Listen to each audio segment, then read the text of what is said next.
Bueno, vamos a continuar con el tema de politraumatizados. Mencionábamos la clase pasada que empezamos con las poblaciones especiales. Aquí las prioridades en la atención de estos pacientes son las mismas que para todos los pacientes traumatizados, a excepción que estos grupos de pacientes pues van a requerir de consideraciones especiales, como estos grupos van a ser los niños, las mujeres embarazadas, los atletas, pacientes con obesidad y los adultos mayores.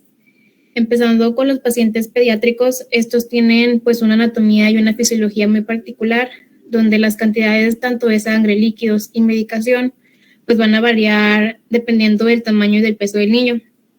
También en estos van a diferir los patrones de lesión, el grado y la velocidad en la que estos mismos van a perder el calor. Aunado a esto, pues los niños tienen típicamente una gran reserva fisiológica y suelen mostrar pocos signos de hipovolemia, aún después de que estos tengan una gran pérdida de volumen pues considerable. Cuando ocurre el deterioro en estos pacientes pediátricos, este suele ser también muy precipitado y muy catastrófico. En cuestión a las mujeres embarazadas, pues como sabemos en el embarazo pues se van a dar cambios tanto anatómicos como fisiológicos que pueden llegar a modificar la respuesta de la paciente a la lesión. Entonces es de vital importancia que se haga un reconocimiento precoz del embarazo, ya sea mediante la palpación del abdomen del útero grávido y por pruebas de laboratorio. Entonces la evaluación debe de ser de una manera precoz, tanto del feto como de la madre, para poder pues facilitar lo que es la supervivencia tanto materna como fetal. Con respecto a los adultos mayores, pues lo que es el traumatismo, las enfermedades cardiovasculares y el cáncer son las principales causas de muerte en este grupo de pacientes. Aquí, pues, el proceso de envejecimiento disminuye la reserva fisiológica, también las enfermedades cardíacas, respiratorias y metabólicas crónicas, pues, pueden alterar la capacidad de estos mismos de responder ante el estrés.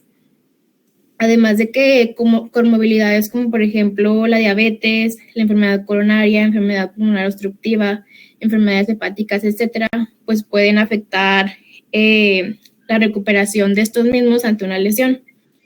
Adicionalmente, pues también estos pacientes suelen utilizar pues múltiples medicamentos, entonces el uso prolongado de medicamentos puede alterar la respuesta fisiológica habitual a la lesión y pues esto suele conducir ya sea a una sobrereanimación o bien a una subreanimación en este tipo de población. Basando a las personas que padecen de obesidad, pues estos suelen ser un gran desafío en el momento del trauma, ya que pues la anatomía de estos pacientes puede generar dificultades para la intubación e incluso la pueden volver pues más arriesgada en comparación con los otros pacientes. También aquí pues muchos pacientes con obesidad tienen patologías cardiorrespiratorias, que esto va a limitar la capacidad de compensación ante la lesión y al estrés, además de que la reanimación rápida con líquidos puede exacerbar las comorbilidades subyacentes. En el caso de los atletas, pues a pesar de que estos pacientes gozan de un estado físico muy bueno, se debe tomar en cuenta que estos no manifiestan signos tempranos de shock, como por ejemplo la taquicardia y la taquipnea. Y también pues se debe tomar en cuenta que estos suelen manejar una presión tanto sistólica como diastólica normalmente bajas. Como vimos la clase pasada, pues se hace una revisión primaria, pero también se recurre a lo que es una revisión secundaria, que pues va a ser una evaluación de cabeza a pies del paciente traumatizado, en la cual va a incluir la historia clínica y un examen físico completo, incluyendo la reevaluación de todos los signos vitales. Este empieza hasta que la revisión primaria, o sea, el ABCDE, esté completo y haya finalizado, y cuando los esfuerzos de reanimación pues están en marcha, y también de que se haya demostrado que el mejoramiento de las funciones vitales, resaltando el hecho de que esta revisión secundaria no debe de interferir con el desarrollo de la revisión primaria, porque claramente pues la revisión primaria va a ser de mayor prioridad. Ahora, en la historia clínica que les mencionaba sobre la revisión secundaria, pues tenemos que esta debe ser completa, pero a a pesar de que debe ser completa, se debe de incluir lo que es el mecanismo de la lesión. Más adelante les voy a mencionar el por qué. La historia clínica debe de ser amplia, se utiliza esta mnemotecnia, haciendo énfasis en que la A se refiere a las alergias del paciente, la M a los medicamentos que actualmente utiliza, la P de patología pasada o el embarazo, que pues no es una patología, pero sí una condición, la L y la I de libación y la última comida, y la A de ambiente relacionado con la lesión y los eventos.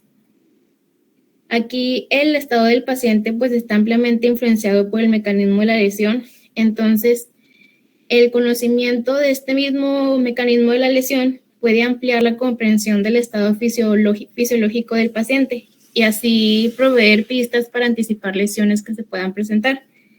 Algunas de las lesiones pueden predecirse basándose en la dirección y en la cantidad de energía asociadas con el mecanismo de la lesión. Aquí, pues, para no hacerlo tan tedioso, solamente voy a mencionar unos ejemplos.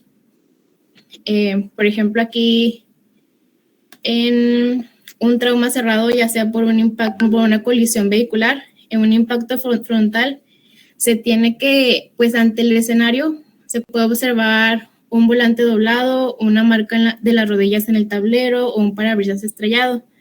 Esto nos va a dar como sospecha de que el paciente puede presentar ya sea una fractura de la columna cervical, un tórax inestable anterior, una contusión cardíaca, un hemotórax, una ruptura traumática de la aorta, laceración esplénico-hepática, etcétera, que por ejemplo va a variar un poco en comparación con un impacto posterior, de igualmente en una colisión vehicular, que nos va a dar más como que una sospecha de una lesión de la columna cervical, un traumatismo craneoencefálico o una lesión cervical de los tejidos blandos. Esto es con respecto al trauma cerrado, pero si nos vamos a un trauma penetrante, que pues puede ser ya sea por arma blanca o por una herida de arma de fuego, pues de igual manera, si es de tórax anterior, pues podemos sospechar de que puede existir un taponamiento cardíaco, si es obviamente dentro del área cardíaca, un hemotórax o un hemotórax o un hemoneumotórax. En el caso de una herida por arma de fuego, si es en el tronco, pues obviamente vamos a sospechar de que existe una alta probabilidad de lesión. Debemos de evaluar lo que es la trayectoria del proyectil, los proyectiles que se llegan a retener. También esto ayuda a predecir la lesión del paciente. Y pues así sucesivamente con cada uno de los tipos de mecanismos que presente el paciente. Y aquí la importancia de saberlo y de incluirlo en la historia clínica. Permíteme un momentito. Permíteme un momentito. ¿Me regreso? Lo anterior, por favor, lo anterior. Ok, sí. Bueno, aquí les quiero hacer un comentario. Primero, la famosa libación. La famosa libación, pues obviamente nos ha tocado casos que llegan en estado de intoxicación alcohólica, incluso vomitando la botana, ¿verdad? Pues lo que viene siendo nueces, los cacahuates, etcétera, etcétera. Pero también hay una situación que es importante, que esto en relación a la libación, vamos a ver, porque realmente ya se han hecho estudios, de que los accidentes automovilísticos tienen mucha relación con drogas, con imprudencia y con el alcohol. El alcohol tiene mucho que ver. La que sigue pasa la que sigue. Ahorita me recordé por esta lesión del trauma penetrante. O sea, definitivamente, en trauma, insisto, ya lo dijo su compañera, el mecanismo de lesión es básico, es importante. Tan es importante que, por ejemplo, ya últimamente los famosos paramédicos, ya tienen la posibilidad de cuando llegan a un estado de urgencias, ellos toman fotografías de cómo está el mueble accidentado, ¿sí? Y entonces realmente ahí nos dan una orientación de cómo fue el accidente. Ahorita que vi trauma penetrante, paciente masculino de 32 años de edad, ¿sí? que llegó a mi hospital con heridas por un escopetazo. Esto tenía balines en lo que viene siendo la cara, el tórax, y recuerden ustedes que la escopeta la cargan, le ponen balines y después le ponen pues, un alma de acero habitualmente y pólvora. Entonces, este paciente tuvo el penetrante más o menos a nivel de la cuarta, más o menos de la quinta costilla, ¿sí? Del lado derecho. Entonces penetró y se alojó, desgraciadamente, se alojó en la columna vertebral a nivel de más o menos de T7, T8. Este paciente tenía un cuerpo extraño ahí en la médula, tenía un cuerpo extraño en el canal medular. Sí, o sea, fue un buen tino ahí del que lo agredió. Entonces, este paciente llegó con paraplegia, tiene una paraplegia, tiene su lesión a nivel de T8, T6, T7, más o menos, estaba parapléjico, totalmente. Entonces, la primera pregunta, ¿quién te agredió? Entonces, la respuesta es, no sé, no me di cuenta. ¿Cómo no? Si realmente por las lesiones que tienes y que fue de frente, te dices cuenta de quién era el que te había lesionado. Entonces, ¿qué fue lo que pasó? Pues lo negó, obviamente se hizo un hemotórax, se fue a terapia, se le puso un drenaje pleural, y se fue grabando el paciente por las lesiones que tenía. Entonces ya se llamaba Juanito, ¿verdad? Juanito ya el último día de vida que tenía, porque estaba próximo a fallecer. Juanito, ¿quién fue? Realmente, para que haya una justicia que realmente se busque al que te lesionó. Y bueno, pues ya al final dijo que había sido su cuñado. El cuñado, fulano de tal, fue el que me lesionó. ¿Por qué creen que no decía? Que no decía que quién había sido. A ver, Arriaga. ¿Por qué crees que este paciente no decía quién lo había lesionado? Arriaga. Pues tal vez porque alguien que conocía. Bueno, sí lo conocía porque era su cuñado. Pero ¿por qué crees que no lo...? Bueno, sí, porque lo conocía, pero ¿por qué otra cosa? A ver, ¿tú qué te imaginas? A ver, Guillermo Gómez.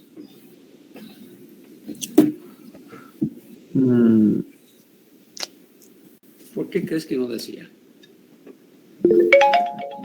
Pues puede ser era su cuñado, ¿verdad? Sí.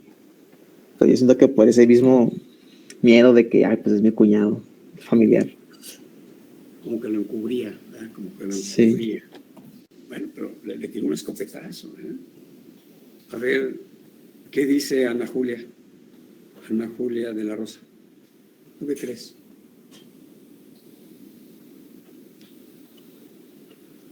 ¿Qué crees?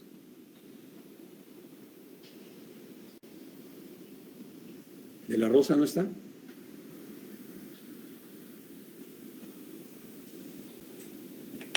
Está respondiendo en el chat. Dice que por su hermana. Bueno, miren, realmente aquí la razón por qué él decía, porque él decía, porque él no decía, porque tenía el deseo de la venganza, jóvenes, la venganza. Yo salgo de aquí y lo voy a matar, ¿sí? ¿De acuerdo?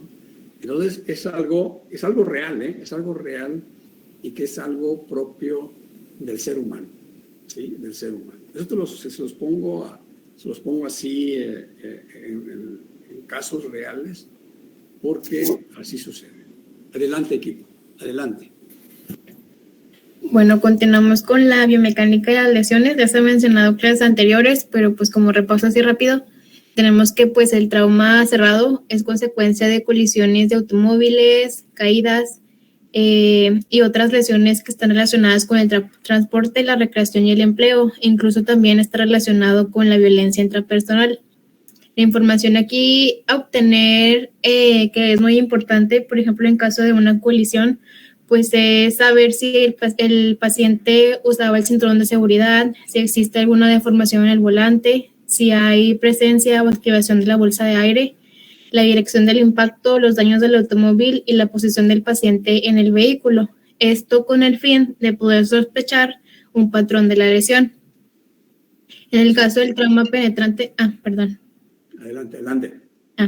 Bueno, en el caso del trauma penetrante, pues los factores que determinan el tipo y la extensión de la lesión y su subsiguiente manejo, pues van a incluir la región del cuerpo que se encuentra lesionada, los órganos situados en el trayecto del objeto penetrante y la velocidad del proyectil. Que, por ejemplo, en caso de que sea un arma de fuego, pues la trayectoria de la bala va a ser importante, también la distancia desde el que fue, pues, disparado el arma de fuego. De la distancia donde fue disparado hasta donde estuvo el paciente o hasta donde recibió el disparo. Ahora, en caso de una lesión térmica, pues las quemaduras son un tipo significativo de trauma que puede ocurrir solo o también puede estar asociado ya sea con un trauma cerrado o con un trauma penetrante. En un ambiente tóxico también se suele tener esta biomecánica de las lesiones, que esta es por exposición a químicos, a toxinas y a radiación, que estos agentes pueden producir una variedad de disfunciones orgánicas, pulmonares, cardíacas e internas de estos pacientes y pueden presentar un riesgo no solamente para él, sino también para el personal médico. Muy bien, muy bien. Ahora pasando al examen físico, que va pues junto con la historia clínica de la segunda revisión. Tenemos que aquí pues se sigue una secuencia de primero cabeza, después estructuras maxilofaciales, cuello, columna cervical, tórax, abdomen y pelvis, perineo, recto, vagina, sistema musculoesquelético y sistema neurológico. Empezando por la cabeza. Pásate más. Pásate. La que sigue. ¿Me paso la diapositiva? Y la que sigue. Ok. La escala de Glasgow. Adelante. Ok, bueno, voy a continuar yo. Vamos a continuar con el manejo de la vía aérea y la ventilación. ¿Cuántos faltan de exposición? Falto yo y otra compañera. Bueno, adelante. Manejo de la vía aérea. Adelante. Me voy a salir tantito para apagar el micrófono. Espera. Adelante. Ok.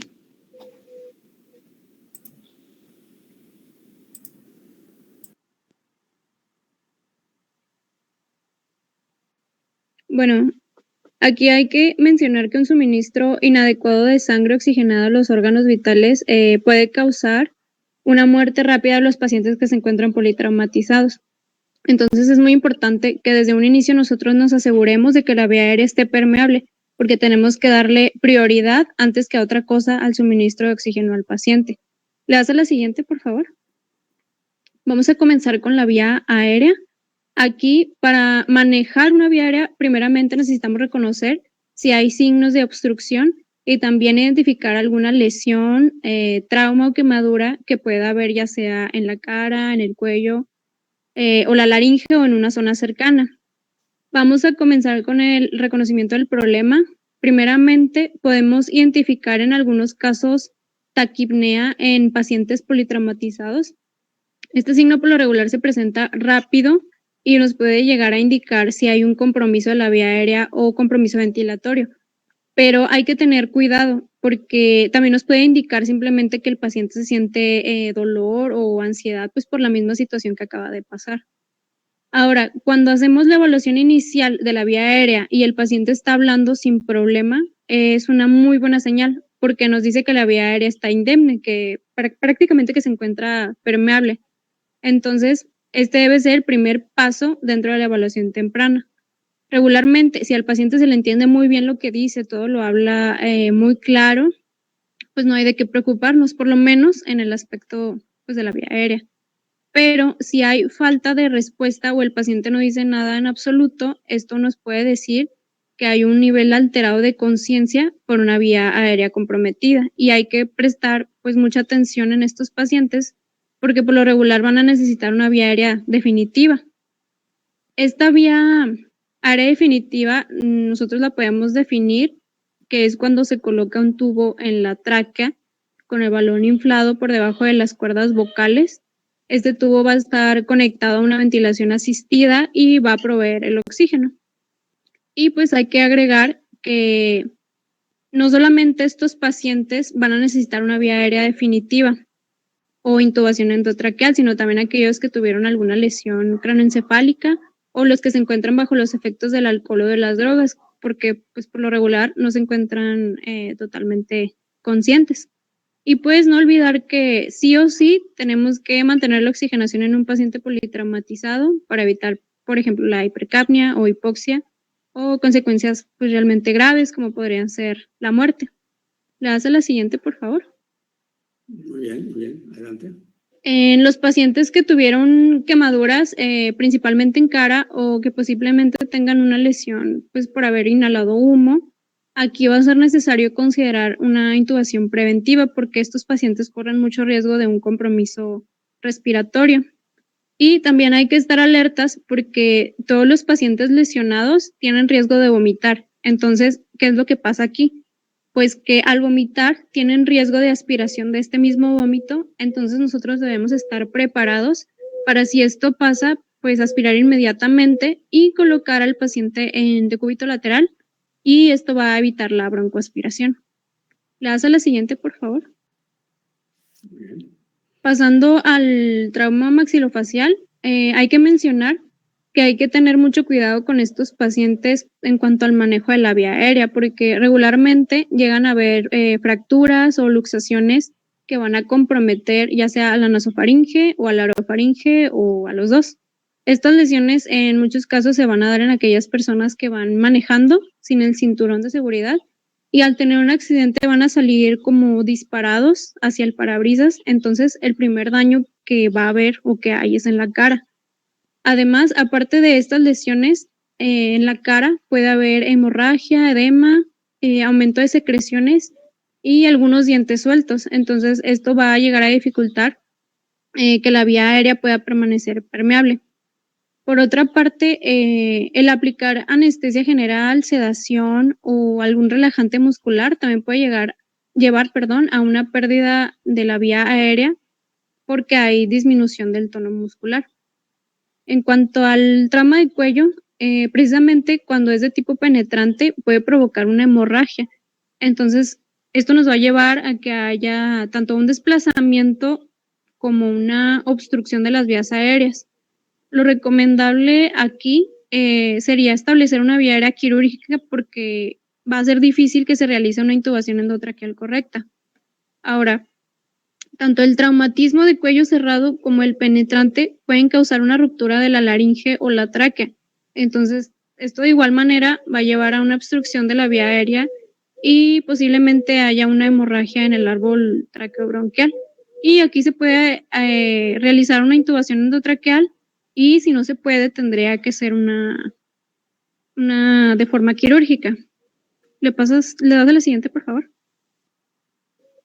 En el trauma laringio podemos resaltar que por lo general los pacientes presentan una obstrucción aguda de la vía aérea y esta se va a acompañar de una triada de manifestaciones clínicas como es la ronquera, el enfisema subcutáneo y también una fractura palpable. En estos casos se puede hacer una intubación endoscópica flexible, pero solamente si se hace pronto, casi se tendría que hacer de inmediato. Cuando no se puede realizar la intubación, se llega a hacer una traqueostomía de emergencia y después de esto se hace una reparación quirúrgica. Esto ayuda mucho, pero el único problema es que no siempre se puede realizar en casos de una verdadera emergencia, como por ejemplo cuando el paciente se encuentra camino al hospital en la ambulancia. Entonces va a ser difícil hacerlo en esos casos. Cuando pasa esto, se puede realizar una cricotiroidotomía, que es un procedimiento relativamente más sencillo, pero no sería el procedimiento de elección, aunque sí puede colaborar muchísimo para mantener la vía aérea permeable. Y por último, hay que agregar que estas lesiones regularmente se asocian con traumatismos de esófago, de la arteria carótida, de la vena yugular o de una destrucción o edema de los tejidos blandos. Le hace la siguiente, por favor. Bueno, seguimos con los signos objetivos de obstrucción de la vía aérea, en donde hay que decir que los pacientes que presentan signos objetivos de dificultad de la vía aérea tienen que ser manejados con mucho cuidado, en especial a los pacientes que tienen obesidad, a los pacientes pediátricos, a los adultos mayores y a los pacientes con un traumatismo facial. Y para identificar estos signos, vamos a tener una serie de pasos. Primeramente, hay que ver que el paciente, hay que ver si el paciente está agitado. Si el paciente está agitado, nos puede decir que hay un cierto grado de hipoxia, o también hay que ver si el paciente está obnubilado. ¿Esto qué quiere decir? Esto se refiere a que hay una disminución del estado de conciencia y esto se da principalmente cuando hay una hipercapnia. También la cianosis nos puede decir que hay hipoxia y lo podemos ver en los lechos ungueales o en los labios. Lo malo es que la cianosis es un signo tardío y no podemos identificarlo entonces desde la evaluación inicial. También podemos buscar retracciones o el uso de músculos accesorios de la ventilación, que esto nos puede sugerir que hay un compromiso de la vía aérea. Y por último, podemos utilizar un oxímetro de pulso para revisar la saturación de oxígeno y así ver si hay una oxigenación adecuada o inadecuada. El paso 2 es la auscultación, en donde tenemos que buscar si hay ruidos anormales. Por lo general, los sonidos de gorgoteo y estridor se van a asociar a una oclusión parcial de ya sea faringe o laringe, y la ronquera nos va a decir si hay una obstrucción laringe.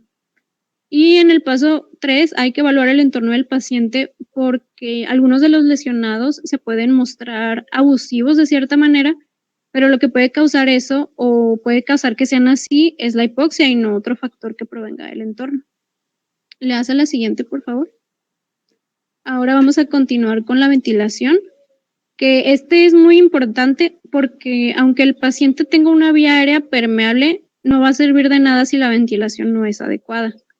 Para esto podemos identificar cuáles son las causas que estén provocando una ventilación ineficaz, como puede ser la obstrucción de vías aéreas, la mecánica ventilatoria alterada o la depresión del sistema nervioso central. Otros serían, por ejemplo, el trauma directo de tórax, que puede causar cierto dolor con la respiración. Entonces el paciente va a tener una respiración rápida y superficial, que al final pues, va a llegar a producir una hipoxemia. Y tenemos también la lesión intracraneal, que puede causar patrones de respiración anormales y puede comprometer de igual manera la ventilación. A ver, permítame un momentito. A ver, Osvaldo, ¿cuál es la respiración paradójica?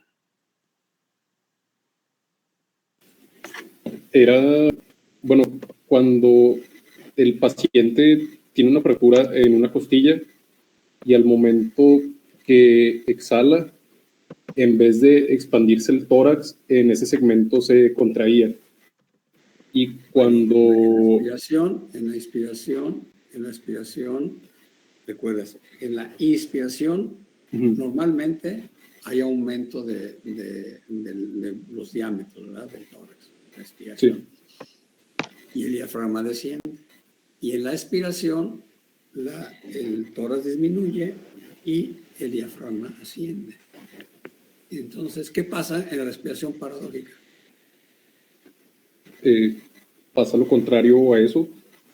Así al revés. Bueno, continuamos con el equipo.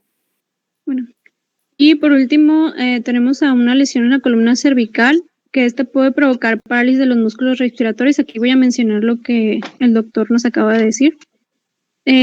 Aquí cuando la lesión es más proximal, va a haber más insuficiencia respiratoria y debajo de ese 3 se va a mantener la función del diafragma, pero se pierde la función del músculo tanto intercostal y abdominal en la respiración. Entonces, en estos casos, los pacientes van a mostrar esta respiración que nos acaba de mencionar el doctor, que es muy característica, que se puede llamar respiración paradójica o respiración abdominal o diafragmática. que es cuando hay un patrón de sub y baja en donde el abdomen es empujado hacia afuera en la inspiración y el tórax se hunde. En la normalidad esto debería ser al revés. En la inspiración el tórax debe de ser empujado hacia afuera y el abdomen debe de hundirse. Le das a la siguiente, por favor. Ahora vamos a seguir con los signos objetivos de ventilación inadecuada. Vamos a tener 4 pasos para realizar esto. Primeramente, tenemos que buscar que el tórax suba y baje de manera simétrica, porque si lo hace de manera asimétrica, significa que está haciendo una disminución del esfuerzo al respirar, porque tiene algún dolor en el tórax o puede ser por neumotórax o un tórax inestable. Lo segundo es la auscultación para revisar si hay movimiento en ambos campos pulmonares. Si hay disminución o ausencia de movimiento de aire en uno de los 2 hemitórax, pues puede haber una lesión torácica.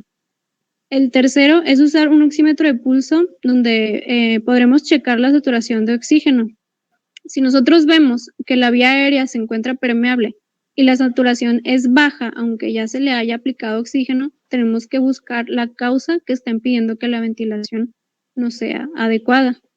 Y por último, podemos utilizar una capnografía que va a medir la presión parcial de CO2. La vamos a utilizar tanto en las respiraciones de un paciente que no esté intubado, pero que haya tenido un trauma, y también con los pacientes intubados. Así vamos a saber si en verdad la ventilación es eficaz o ineficaz. Le das a la siguiente, por favor. Y vamos a continuar con el manejo de la vía aérea. Hay que decir aquí que cuando el paciente se encuentra intubado, se tiene que seguir evaluando continuamente la permeabilidad de la vía y que la ventilación también sea adecuada. Y lo podemos hacer con el oxímetro de pulso o con mediciones de CO2, como en la capnografía. Si por alguna razón se llegan a identificar alteraciones como la hipoxemia o la hipercapnia, se tienen que tomar medidas, como podrían ser técnicas de mantenimiento de la vía aérea, medidas definitivas de la vía aérea y métodos para propiciar una ventilación suplementaria. Y cuando apliquemos estas medidas, hay que tener cierto cuidado. Por ejemplo, en los pacientes que hayan tenido un accidente en moto y todavía lleven el casco, porque hay que tratar de no mover la columna cervical al quitar el casco. Para hacer esto, vamos a necesitar a 2 personas. Una va a restringir el movimiento de la columna cervical desde abajo, como se puede observar en la imagen, y la otra persona va a tratar de expandir los lados del casco para quitarlo desde arriba. Y luego se tiene que establecer una restricción para que el cuello quede de nuevo inmóvil. La hace la siguiente, por favor. Ahora vamos a predecir el manejo de una vía aérea difícil.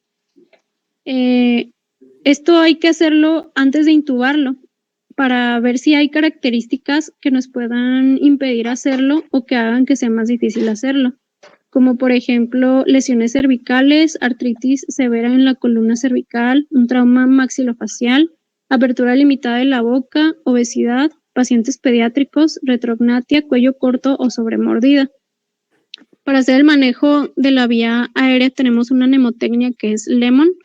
La L es de look, o sea, hay que ver primeramente si el paciente tiene una de las características que acabo de mencionar, ya sea, por ejemplo, un cuello corto. La E es de evaluar. Necesitamos evaluar la regla del 3-3-2. El primer 3 es la distancia entre los dientes incisivos del paciente, que debe ser de al menos 3 dedos. El segundo 3 es la distancia entre el hueso hyoides y el mentón, que debe de ser de al menos 3 dedos. Y el 2 es la distancia entre la muesca tiroidea y el piso de la boca, que debe de ser de al menos 2 dedos. La M es de Malampati, que esta es una escala que nos sirve para visualizar las estructuras faríngeas y la lengua. Entonces, aquí nos tenemos que asegurar que la hipofaringe se visualice adecuadamente. Este procedimiento se hace en posición supina y se le va a pedir al paciente que abra completamente la boca y saque la lengua. Después se va a iluminar la hipofaringe desde arriba con un laringoscopio y así vamos a ver la extensión visible de la hipofaringe. Y el Malampati se va a clasificar en 4 clases. Le hace la siguiente, por favor. En la clase 1, el paladar blando, úvula y pilares son completamente visibles. En la clase 2, el paladar blando, úvula y fauces son parcialmente visibles. En la clase 3 es visible el paladar blando y la base de la úvula. Y en la clase 4 solamente es visible el paladar duro. ¿Le puedes regresar a la siguiente, por favor? Gracias. Seguimos con la O, que es de obstrucción. Aquí es ver cualquier afección que pueda causar una obstrucción de la vía aérea y que pueda dificultar la laringoscopía y la ventilación. Y por último tenemos a la N de NEC. Aquí hay que ver que haya movilidad del cuello, ya que pues es un requisito para que se pueda realizar la intubación endotraqueal. Y le das a la siguiente, por favor. Por último, de mi parte, voy a mencionar técnicas de mantenimiento de la vía aérea. Tenemos a la maniobra de elevación del mentón, que también se llama maniobra de olfateo. Aquí se va a colocar los dedos de una mano debajo de la mandíbula y luego lentamente elevamos el mentón. Y con el pulgar de la misma mano se va a presionar el labio inferior para abrir la boca. Después tenemos a la maniobra de tracción mandibular. Aquí se van a tomar los ángulos de la mandíbula con una mano en cada lado y luego la vamos a desplazar hacia adelante. Y pues tanto en esta maniobra como en la de elevación del mentón hay que evitar extender demasiado el cuello del paciente. Y vamos a seguir con una vía que es la vía aérea nasofaringea. Esta, como su nombre lo dice, se va a insertar por la nariz y va a pasar hacia la orofaringe posterior. Debe estar bien lubricada y también insertada en la fosa nasal, fijándonos que no se encuentre obstruida. Y esto sería todo de mi parte. Bueno, y nada más un comentario. En relación a la intubación, es importantísimo, y eso lo vamos a ver cuando hagamos columna vertebral. La región cervical, jóvenes, las deben de proteger al 100%. ¿Por qué? Porque si un paciente tiene una fractura de C2, C3, o está luxada, o sea tiene una espondilolistesis, este paciente, si lo hacemos en forma inadecuada, es muerte súbita, ¿eh? Ahí me tocó un paciente, no digo dónde, ni cuándo, ni nada, pero la persona que estaba en urgencias quiso intubarla, le hizo una maniobra muy desesperada porque ahí hay que mantener la calma, porque son pacientes inquietos, son pacientes que no pueden respirar, que a veces tenemos que hacer primero una sedación y entonces ya poder hacer la intubación, ¿sí? Cuando son bruscos, cuando no se toman en cuenta todo lo que acaba de decir su compañera, pues desgraciadamente podemos hacer una iatrogenia, ¿eh? Adelante. Bueno, ¿sí me escucho bien? Sí, adelante. Ok, bueno, voy a continuar yo con lo que es la vía aérea orofaringea, pero pues primero tenemos que recordar que las vías aéreas orales, como su nombre lo dicen, pues se van a insertar en lo que es la boca detrás de la lengua. En esta vía, pues la técnica preferida es insertarla al revés, con lo que es su parte curva hacia arriba hasta que toquemos lo que es el paladar blando. Aquí es importante mencionar que este método no lo podemos utilizar en niños porque pues al momento de que vayamos a rotar el dispositivo podemos lastimar lo que es la boca y la faringe. Y en caso de los niños pues se recomienda lo que es el uso de una batelenguas para presionar la lengua y luego poder insertar el dispositivo con la parte curva hacia abajo. Y es importante pues tener precaución de no empujar la lengua hacia atrás, porque si se empuja la lengua hacia atrás pues nos va a bloquear lo que es la vía aérea. ¿Le das a la siguiente? Bueno, tenemos ahora los dispositivos extraglóticos o supraglóticos. ¿Le das a la siguiente? Bueno, vamos a tener primero lo que es la máscara laringea y la máscara laringea para intubación. Estas pues han demostrado ser efectivas en el tratamiento de pacientes con vía aérea difícil. Esto si la intubación endotraqueal o la ventilación con la bolsa mascarilla ha fallado. La máscara laringea no es una vía aérea definitiva y pues la correcta colocación de es difícil sin el entrenamiento apropiado. La máscara laringea para intubación, es como una mejora en el dispositivo que nos va a permitir la intubación a través de la máscara laringea. ¿Le das a la siguiente? Bueno, tenemos ahora el tubo laringeo y el tubo laringeo para intubación. Este es un dispositivo extraglótico de vía aérea con capacidad similar a lo que es la máscara laringea para proporcionar al paciente una ventilación exitosa. El tubo laringeo, pues como el anterior, no es un dispositivo de vía aérea definitiva, entonces pues debemos de planear una vía aérea definitiva. Le das a la siguiente. Bueno, tenemos la vía esofágica multilumen. Esta también tampoco es una vía aérea definitiva. Esto nos va a proporcionar una oxigenación y ventilación cuando la vía aérea definitiva no sea factible. En esta pues tiene uno de los puertos se va a comunicar con lo que es el esófago y el otro con la vía aérea. Y aquí pues el puerto esofágico se va a fluir con lo que es un balón, que podemos verlo en la imagen, mientras que el otro pues por el otro se va a realizar lo que es la ventilación. Le das a la siguiente. Bueno, tenemos ahora las vías aéreas definitivas. ¿Le das, por favor? Bueno, es primero mencionar que las vías aéreas definitivas van a requerir un tubo colocado en lo que es la tráquea con el balón inflado, debajo de lo que son las cuerdas vocales.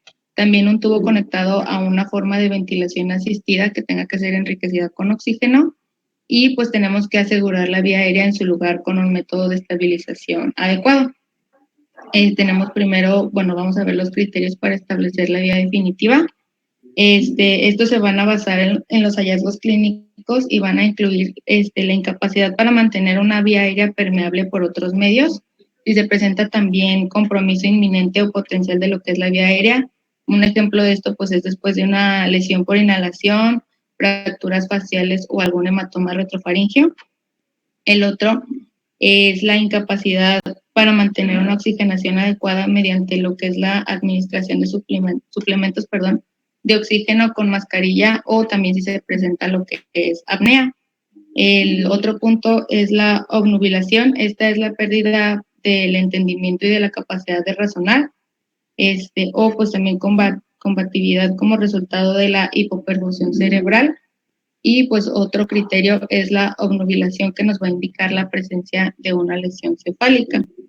Esto va a requerir una ventilación asistida que normalmente es en la escala de coma de Glasgow de 8 o menos a 8.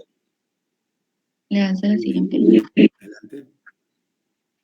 Bueno, tenemos ahora lo que es la intubación endotraqueal. Esta pues se va a utilizar en lo que son pacientes con una puntuación de la escala de Glasgow de 8 o menor a 8. Van a requerir lo que es una intubación temprana. Y pues si no se indica esta intubación, se pueden solicitar estudios radiológicos de la columna cervical. Tenemos también lo que es la intubación orotraqueal. Esta pues es la ruta preferida para proteger lo que es la vía aérea. Si el paciente presenta apnea, está pues indicada esta intubación.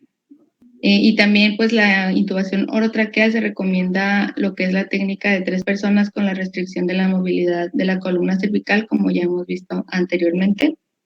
Y pues tenemos también la intubación nasotraqueal. Esta tiene como contraindicación si el paciente presenta fracturas faciales, fractura del seno frontal, del cráneo basilar y de la lámina cribiforme. Le das a la siguiente. Bueno, tenemos ahora lo que es la vía aérea quirúrgica. Esta pues va a estar indicada en lo que es la presencia de edema de la glotis, la fractura de la laringe, si se presenta hemorragia orofaringia grave, que pues esto nos va a obstruir la vía aérea o nos va a proporcionar una incapacidad para colocar un tubo endotraqueal a través de lo que son las cuerdas vocales. Pues la más conocida es la cricotiloidotomía. Esta es preferible a lo que es la traqueostomía para la mayoría de los pacientes que requieren una vía aérea quirúrgica de emergencia, ya que pues esta es más fácil de realizar, se asocia con menos riesgo de hemorragia y pues requiere menos tiempo para realizarla. Bueno, tenemos primero tenemos primero la cricotiloidotomía con aguja, que es la que podemos ver en la imagen.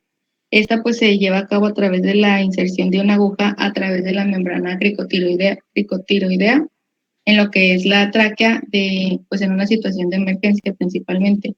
Esto es para proporcionar oxígeno a corto plazo hasta que se pueda realizar lo que es la vía aérea definitiva. En esta pues puede proporcionar una oxigenación suplementaria y temporal. ¿Le das a la siguiente? Bueno, y tenemos ahora la cricotiloidotomía quirúrgica.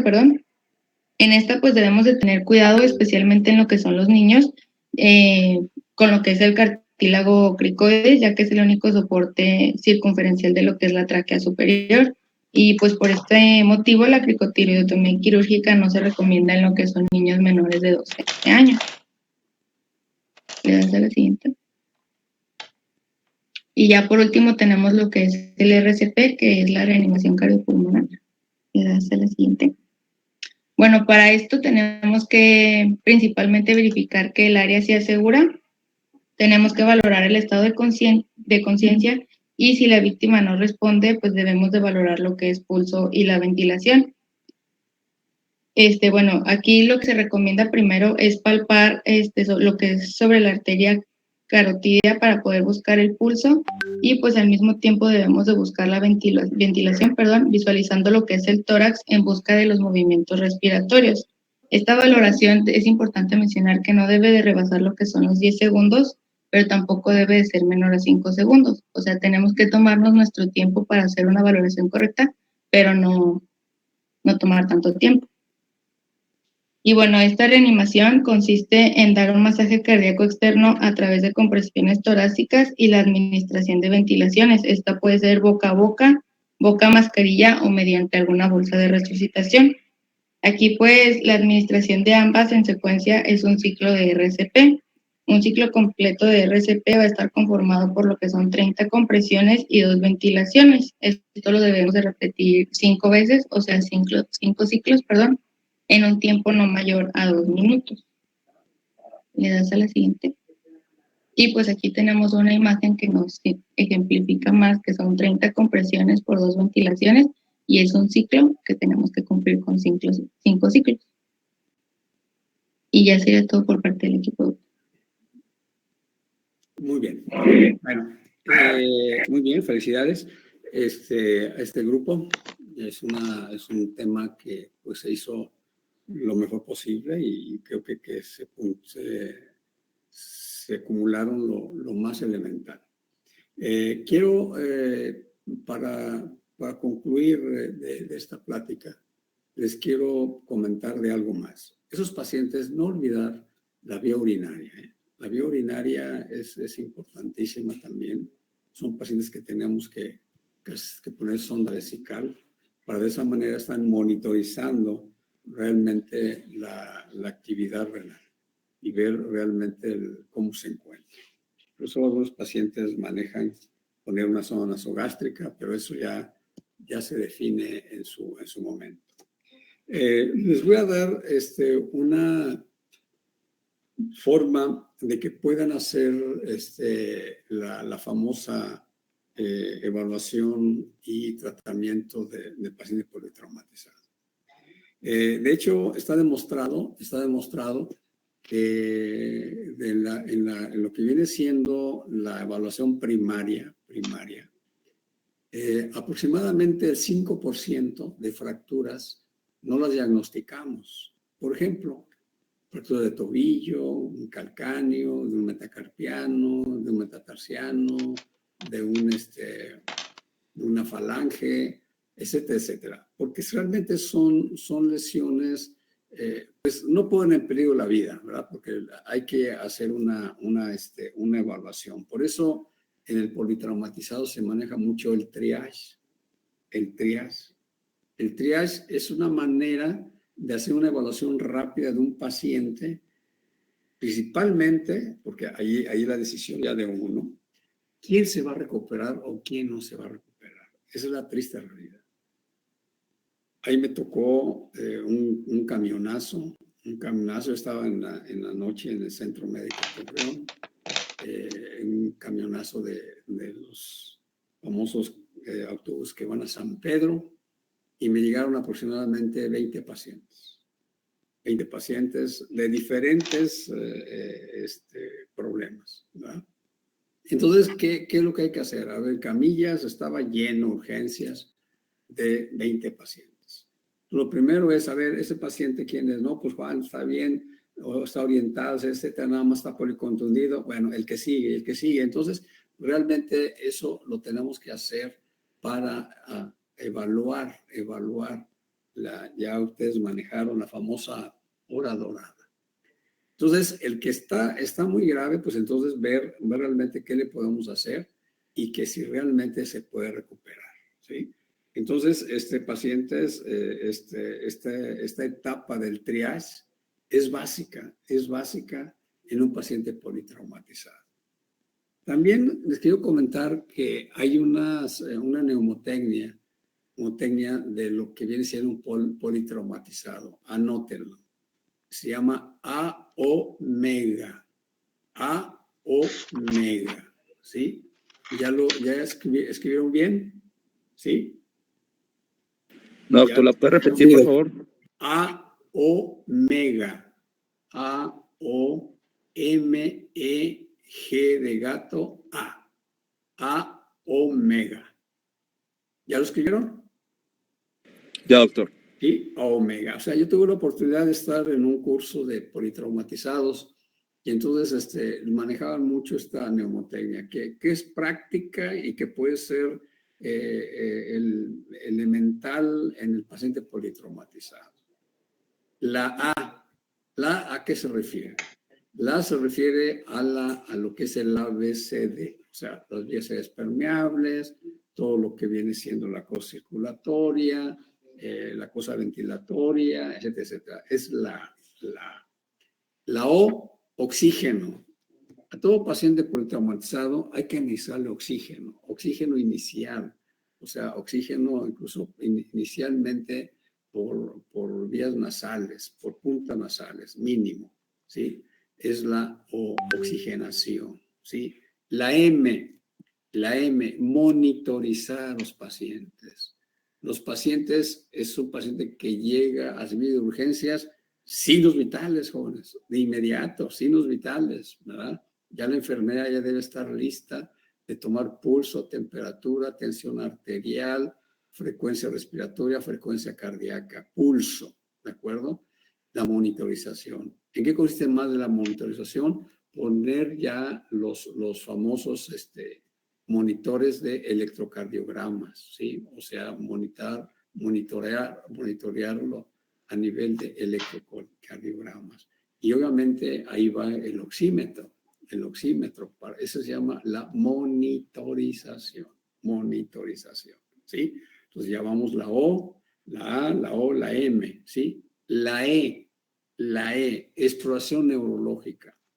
Es un tema que vamos a ver más adelante, cómo debemos hacer una exploración neurológica. La exploración neurológica la tenemos que hacer rápida, ¿sí? Si tiene un traumatismo cranioencefálico, pues obviamente ver el Glasgow.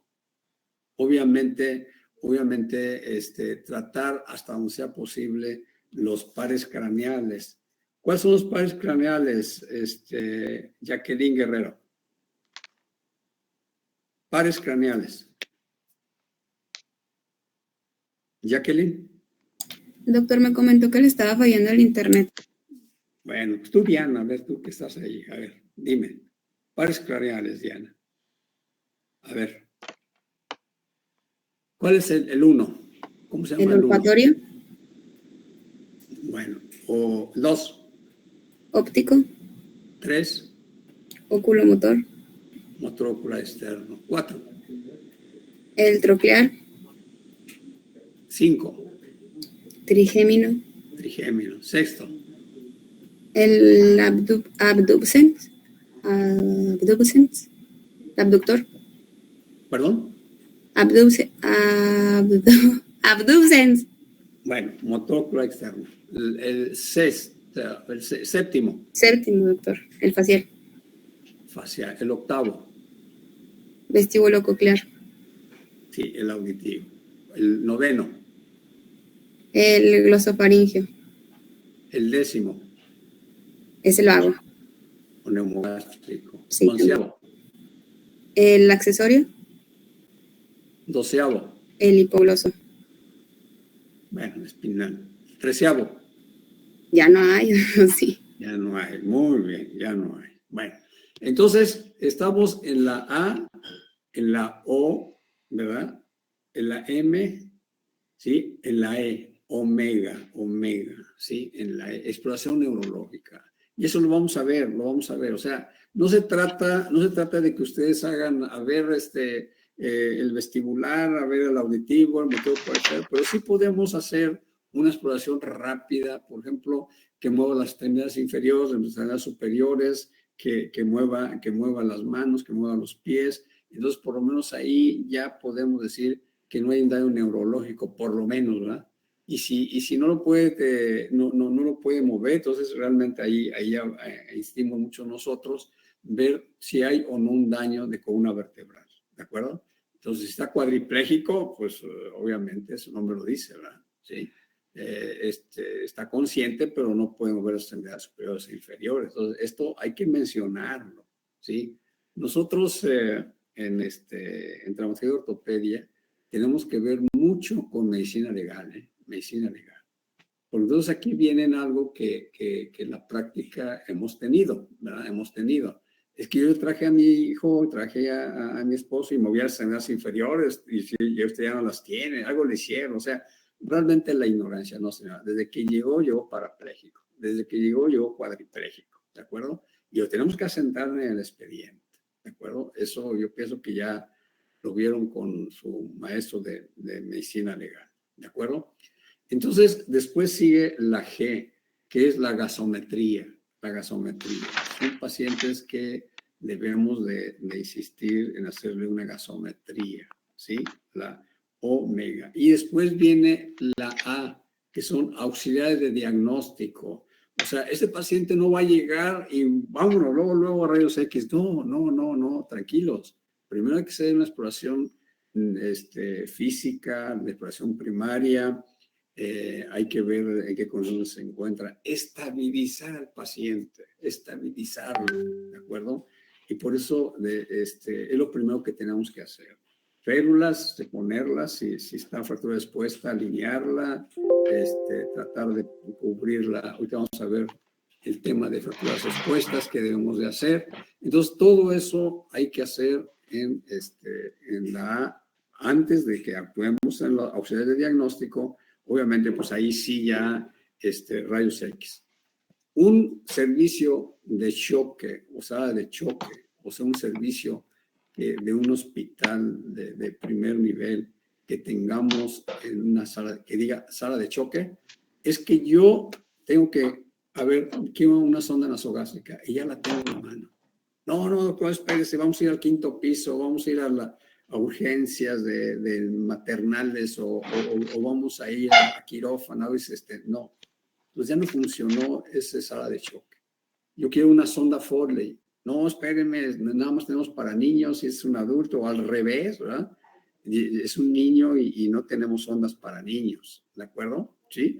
Entonces, esto es sala de choque. Sala de choque es que de inmediato tenemos que permeabilizar venas, o sea, dos vías de preferencia, ¿sí? Y en ese momento la enfermera ya sabe que en el momento de que está pulsionando, ya tiene a la mano para hacer una química sanguínea, ya tiene a la mano para hacer una biometría hemática completa, etcétera, etcétera. ¿Verdad? Tiempo de coagulación, tiempo de protrombina, ¿sí? Entonces, esos son los auxiliares de diagnóstico. Rayos X, tomografía, resonancia, lo que ustedes gusten y manden de los auxiliares de diagnóstico, pero siempre tener una programación, siempre estar haciendo el primero es el 1, el 2, el 3, el 4 y el 5, ¿de acuerdo? Entonces, si esto no lo olvidan, pues realmente les va a ir muy bien. Ahora, caso clínico. Es el caso más severo que yo he recibido y que me ha impactado. A mí me tocó la época del famoso pirulí, ¿verdad? Yo que todavía ustedes no... ¿En qué años nacieron ustedes? ¿La mayoría? En el 2000. En el 99. No, 98. Están muy jóvenes. Bueno, yo hice mi especialidad del 82 al 85, entonces ni siquiera a lo mejor ustedes estaban en programación. Pero de hecho, ahí me tocó el famoso Pirulí, que era un cantante muy famoso. Pues era una época muy difícil. Me acuerdo que en el 85, ¿sí? Pero no nos llegó el pirulí, nos llegó otro paciente. Nos llegó un paciente que realmente a mí me impactó mucho, ¿sí? Hay de cuenta que le dieron como 50 balazos, ¿sí? Cráneo, cara, tórax, abdomen, extremidades superiores e inferiores. Como 50 balazos. Y vaya que balazos de metralleta, ¿verdad? No balazos de un calibre 22, ¿verdad? Una pistolita, no. Eran verdaderos balazos. Este paciente llegó trajeado, me acuerdo muy bien, trajeado, un traje café con corbata, tenía una cadena así de oro y tenía un Rolex, ahí conocí los Rolex, ¿verdad? Los Rolex ahí. Tenía una esclava al otro lado. No, anillos, o sea, estaba enjollado. Pero ¿qué pasó? Que este paciente cuando llegó muerto. O sea, es que siempre o sea, siempre es uno de los grandes problemas cuando uno sale a un servicio. A mí me tocó salir haz de cuenta de un paramédico. Yo desde el tercer año, o sea, sexto semestre, como ustedes, séptimo semestre, yo estuve en la Cruz Roja de Puebla para hacer mis prácticas. Entonces, jóvenes, a lo que yo voy, con esto yo les digo que ustedes pueden llegar donde ustedes quieran tocando puertas. Yo pienso que en ningún lado le van a decir no venga, ¿de acuerdo? Ahorita desgraciadamente le tocó la pandemia. Pero yo por ejemplo, cuando estaba en sexto, séptimo semestre, yo ya hacía apendicectomías, yo ya quitaba apéndices, ¿de acuerdo? Yo hacía cirugía en humanos. Entonces, a mí tuve otra etapa diferente. Y una situación era que cuando uno salía a un servicio, pues salía con su maletín y salía con todo necesario para hacer un servicio y con la sirena, a todo lo que va. Entonces, yo me acuerdo muy bien un servicio que salimos, el 911, ¿verdad? Salimos en aquella época. Entonces, haga de cuenta que era la Hidalgo o la Victoria de Gómez, o la Hidalgo de Torreón, ¿verdad? Manejando como loco el chofer, ¿verdad? El chofer. Y realmente cuando llegamos al servicio, ¿qué era? Pues era, desgraciadamente, no porque lo diga así en forma menospreciada, no, mucho menos. Era una intoxicación alcohólica. O sea, estaba tirado ahí, súbanlo y vámonos, los llevamos. Entonces, pero uno de los grandes problemas cuando salimos a un servicio, o cuando yo salí a un servicio, es saber si está vivo o está muerto, ¿verdad? Este paciente. ¿Por qué? Porque es el diagnóstico que debemos de hacer ahí de inmediato, ¿está vivo o está muerto? ¿Sí? Entonces, cuando está vivo, pues obviamente lo levantábamos y lo llevábamos, y después obviamente el Ministerio Público, si es un balazo, etcétera, pues ya se resuelve la situación. Pero si está muerto, ya definitivamente, no, pues está muerto y no podemos. Entonces ya actúa el Ministerio Público y va por él. Entonces ahí es la incongruencia. Les digo por este paciente que me llegó, que nos llegó al hospital. Y ahí realmente lo que ya teníamos como equipo, ¿verdad?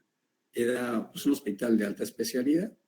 Entonces llegaba un paciente politraumatizado y así como hormigas todos. Sabía que estaba reciente de cirugía, de anestesio, de medicina interna, de trauma y lo que nos tocaba o no nos tocaba lo hacíamos, pero todo en equipo. ¿De acuerdo? Entonces todo esto, jóvenes, es importante. Otro caso clínico. A las 4 de la mañana me habla una vecina, doctor, venga a ver a mi esposo que está grave. Bueno, pues ahí salgo, estaba como a una cuadra, una cuadra de ahí. Yo vivía en el fraccionamiento del Bosque, en Gómez Palacio. Llegué y entonces al llegar encuentro al esposo tirado, ¿sí? ¿Sí? Con una herida de balazo en la cabeza. Una herida de balazo en la cabeza. Signos vitales 0, no había nada, no había respiración, no había nada, ya estaba muerto, ¿Se suicidó? Sí. Entonces, pues ya ahí ya no puede uno actuar, ¿verdad? Entonces, discúlpeme, señora, pero su esposo está muerto y tiene que haber al Ministerio Público para que obviamente tomen declaraciones. O sea, esto que le estoy diciendo, jóvenes, ustedes se van a enfrentar, se pueden enfrentar. Entonces, espero que recuerden lo que les estoy diciendo. Lo estoy diciendo en relación a cómo deben de actuar cuando hay un paciente muerto. Por eso, este paciente que llegó con 50 balazos, ese paciente estaba muerto ahí. Nada más que los famosos paramédicos, no, que todavía tenía signos vitales, no, estaba muerto. Llegó pálido, llegó ya cosita rigidez, o sea, ya este paciente estaba muerto. ¿De acuerdo? Bueno, vamos a ver qué aprendiste, Esteban Guzmán, hasta ahorita. ¿Qué has aprendido? Pues sobre todo considero que en general pues el manejo de este tipo de pacientes que pues sabemos que son casos bastante especiales y bastante delicados, sobre todo en la práctica, y creo que también una situación muy importante fue esta mnemotecnia que nos comentó para pues más que para tener un claro panorama de lo que tenemos o debemos, mejor dicho, hacer ante la presentación de este tipo de pacientes. Y también pues tener en cuenta esto último que nos estuvo comentando en los casos clínicos sobre pues que son situaciones que son reales y que realmente nos vamos a enfrentar pues en el futuro o en un futuro próximo. Así que pues hay que aprender a lidiar con ellos. Muy bien. A ver, ¿qué aprendiste, Lisbeth Borrego? Bueno, parte pues el abordaje de cómo se debe tratar a esos pacientes, qué debemos de evaluar en ellos, por ejemplo, en el caso de la intubación, qué aspectos debemos de tomar en cuenta, por ejemplo, la clasificación que nos mencionaba mi compañera sobre la obesidad en niños, pues que ya que cada uno pues se trata de diferente manera y en cada uno podemos encontrar pues diferentes complicaciones y al igual pues la neumotecnia que usted nos enseñó no la conocía. Y pues nos da un amplio pues panorama de saber cuando llegue un paciente de urgencias, pues cómo intervenir o cómo tratarlo. A ver, ¿tú qué dices, Jimena? No, Alexa Ornelas, ¿qué dices? ¿Qué aprendiste hoy, hasta ahorita? Sí, doctor. Alexa. Bueno, yo aprendí la importancia durante las maniobras para una vía aérea, o sea, la importancia de la alineación y de la inmovilización del cuello durante estos procedimientos, pues para no producir o agravar una lesión a nivel cervical y por lo tanto evitar como usted lo mencionó, una iatrogenia. También aprendí pues la mnemotecnia, esta no la conocía, la mnemotecnia para el paciente traumatizado, el A-omega, y la evaluación y el tratamiento del paciente politraumatizado, no el triaje, para una evaluación rápida del paciente. Muy bien. Raúl Sánchez, ¿tú qué opinas? ¿Qué aprendiste el día de hoy? ¿Sí me escucha, doctor? Sí, adelante. Sí, pues realmente que en el paciente politraumatizado lo esencial pues es que actúes en cuestión de segundos, porque a lo mejor pues si sucede un minuto y el paciente no está respirando, pues es pérdida y es daño pues a tejidos, a cerebro, a órganos, pues órganos blandos. Y pues realmente yo pienso que como usted lo mencionó, es más fácil recordar una mnemotecnia que está recordando todo el protocolo. Así estás en urgencias, recuerdas una mnemotecnia y pues ya puedes actuar más rápido. Y pues también realmente pues nosotros estamos aprendiendo clínica pues gracias a sus casos clínicos que nos está platicando. porque pues vamos a hacer somos pues la generación COVID, que pues lamentablemente no tenemos tantas prácticas como las generaciones pasadas. Bueno, pues hay que dentro de los... Ver, jóvenes, ya lo que les toca fracturas expuestas, ya están listos, es el equipo 4. ¿Ya están listos con fracturas expuestas? Sí, doctor. Adelante. ¿Algún comentario más que quieran hacer? ¿Alguien? Está abierta la tribuna. ¿Quién quiere comentar algo? Yo, doctor. A ver. ¿Sí me escuchó? Sí, adelante.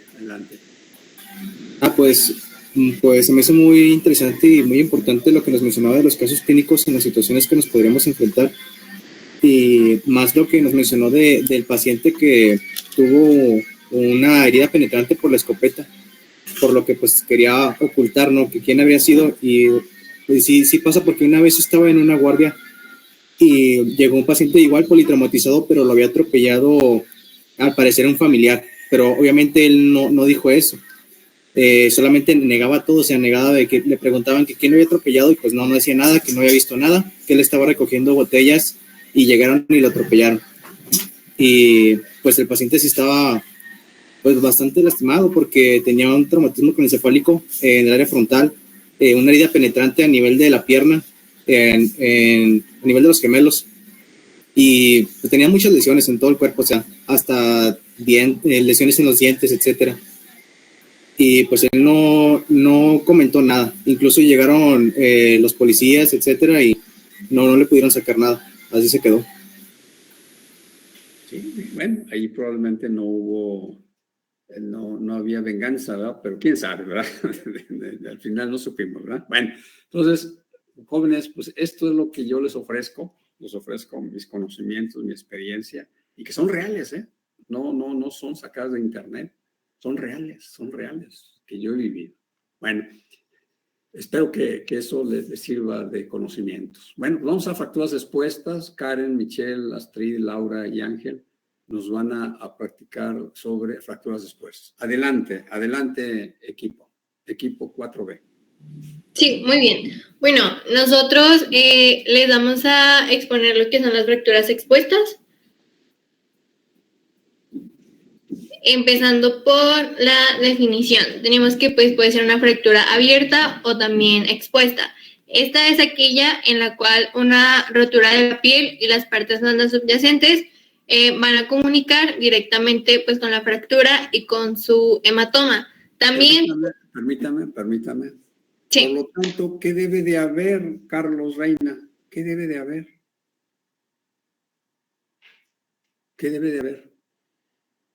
De una fractura expuesta. Doctor, me comentó que fue al baño. Ah, ok, bueno, vamos a ver. Vamos a ver. Lisbeth Borrego. Lisbeth, ¿qué debe de existir en una respuesta? Bueno, conforme a lo que yo leí, pues debe de haber la comunicación del segmento óseo con el medio exterior. Por lo tanto, ¿qué debe de haber? Hemorragia. Bueno, ¿qué más? Si hay una comunicación hacia el exterior, ¿qué debe de haber? Pues... ¿Qué debe de haber?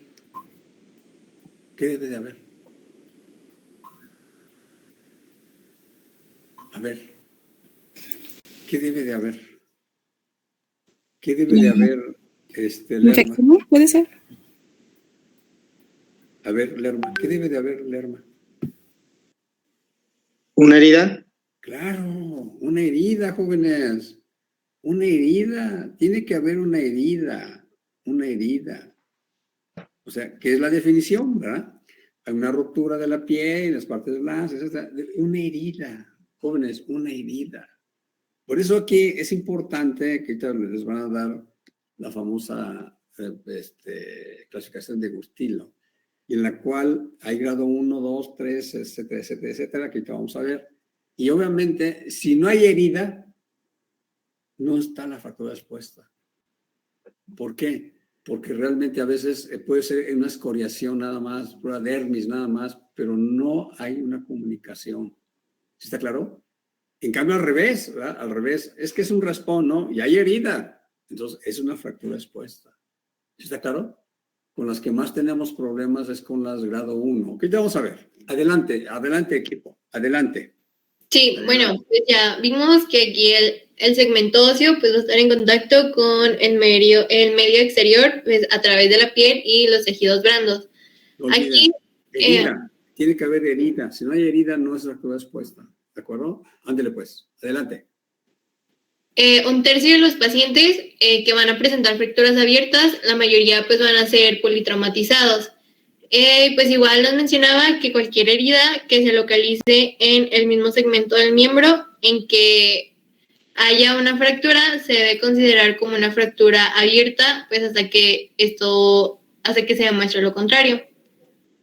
¿Le cambias, por favor? En la etiología, pues tenemos que las causas son muy diversas, pero pues las más frecuentes vienen siendo un trauma fuerte y violento, como pueden ser los accidentes de tránsito, caídas, atropellos o heridas por arma de fuego. También se pueden encontrar lo que son estos tipos de fracturas como consecuencia de otras patologías, como vienen siendo el cáncer primario metastásico y osteoporosis senil, que estas enfermedades van a ocasionar un mecanismo traumático y por lo tanto va a conllevar a una fractura expuesta. En cuanto a la epidemiología, estas fracturas van a ocurrir con mayor frecuencia en hombres que en mujeres. La edad promedio va a ser de 40 a 56 años. Aquí las fracturas expuestas van a ocurrir con mayor frecuencia en lo que es la tibia. Esto por situación subcutánea de la cara antero-interna de la tibia. La prevalencia va a ser el 20 a 40%, enseguida van a ser las fracturas de fémur en un 12% y pues después también vienen las fracturas de los metacarpianos. ¿Le cambias, por favor? Las lesiones de las partes blandas en una fractura abierta pueden tener 3 consecuencias importantes. La primera va a ser la contaminación de la herida y de la fractura por exposición al medio externo. La segunda lesión es un aplastamiento, dedunación y falta de vascularización que comprometen a las partes blandas y va a haber un aumento de la susceptibilidad a la infección. Y la tercera lesión puede ser destrucción o pérdida de la cobertura de las partes blandas. Esto puede afectar al método de inmovilización de la fractura, puede comprometer la contribución de las partes blandas a la consolidación e incluso puede ocasionar una pérdida funcional debido a la lesión de músculos, tendones, nervios, estructuras vasculares, ligamentos o a la piel. ¿Le cambias, por favor? Pasamos ahora con lo que son los mecanismos de la lesión. En las fracturas abiertas van a ser resultado de la aplicación de una fuerza violenta. Lo que viene siendo que la energía cinética aplicada se va a disipar en las partes blandas y en las estructuras óseas. Y pues tenemos ahí una tabla de ejemplos o de tipos de lesiones y pues la energía que va a transmitir en la lesión. Por ejemplo, pues la caída desde un bordillo pues va a ser como la menor. En cambio, el traumatismo directo por un parachoque, incluso a 35 kilómetros por hora, pues va a ejercer una mayor pues fuerza o energía. O más. Ajá. Sí, pues solo es a 35 kilómetros, así el carro pues va más.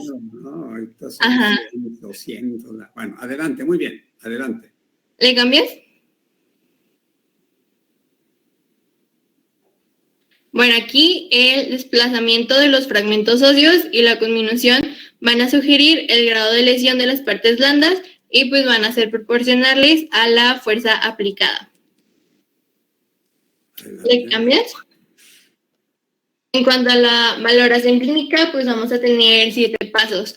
En el primero vamos a tener la valoración del paciente, que incluye el ABCD, que pues ya nos había comentado el doctor en lo que nos dijo, que el ABCD pues es la vía aérea, la respiración, circulación, discapacidad y exposición. En el segundo paso de la valoración es que se va a iniciar la reanimación, bueno, en dado caso que el paciente lo necesite, y se van a tratar las lesiones que pueden poner en peligro la vida. Después vamos a valorar las lesiones craneales, torácicas, abdominales, pélvicas y de la columna. A continuación, pues se van a identificar todas las lesiones existentes en los miembros.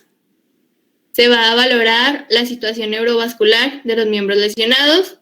También debemos valorar lo que son las lesiones cutáneas y de las partes blandas. Aquí en esta parte no va a estar indicada la exploración de la herida en el área de urgencias, porque pues puede haber un riesgo de aumentar la contaminación. En todo caso, en el área de urgencias nada más se pueden retirar lo que son los cuerpos extraños que estén fácilmente accesibles, todo esto pues bajo condiciones estériles.